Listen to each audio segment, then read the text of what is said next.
Questions surrounding Mohammed Shami's potential return and consistent ignorance by the Indian cricket team management and the selectors just refuse to die down. In some ways, it's understandable given that the first India versus South Africa test match will be played in Kolkata, where, of course, Shami plays his domestic cricket because he's part of the West Bengal side.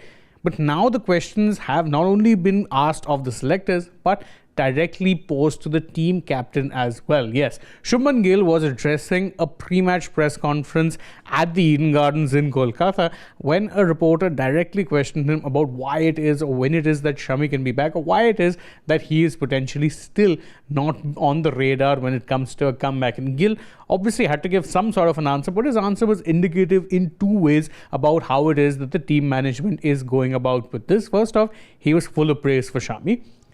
He said that there aren't many bowlers of Shami Bhai's quality, but we can't ignore performances from players like Akash and Prasidh, and that's pretty telling. He said that, look, Shami is a great bowler, we can't ignore him, there aren't many who are of his quality, but we also need to look at how it is the likes of Akash and Prasidh Krishna are doing, which is very, very telling because it does hint at the fact that India have potentially moved on from Shami, and that's true not only of the team management, but even the selectors. In fact, the extension to this particular answer makes it even clearer that Shami may not be on the radar of the team management. This is what Gill further elucidated on in this very same answer.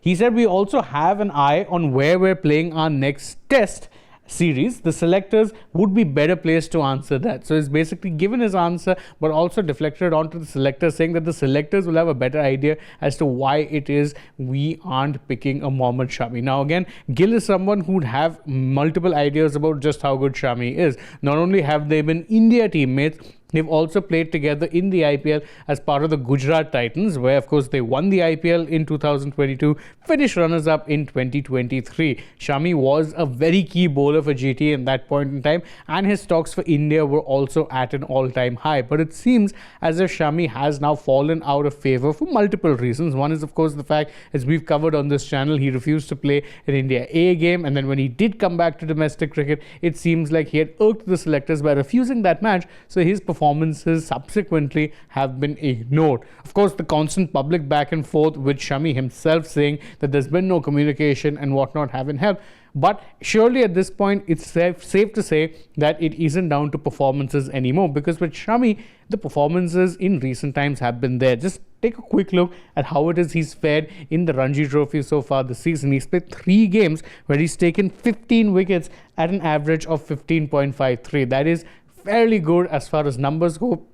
It also doesn't take into account the amount he's bowled. He's bowled at an average of 30 odd overs per match, which is fairly good as far as workloads go. One of the major question marks around Shami is that he's been injury prone and his injury layoffs have often been very, very long. So can he sustain the workload? He has managed that so far in the Ranji Trophy, and it's safe to say that the indications in there are positive. There's just one small problem. It seems as if the team management would prefer investing in younger options, the likes of a Prasidh Krishna, the likes of an Akash, and of course, as Bumrah even mentioned, as Gill even mentioned, that someone like Bumrah and someone like Siraj are also doing very well. India do have plenty of pace options, but the fact that Shami is being ignored still makes it seem like at this point in time, the selectors have looked beyond him and they aren't for cricketing reasons. But what are your thoughts on the entire matter? Let us know that in the comments below, and don't forget to like this video, share it with your friends, subscribe to the channel,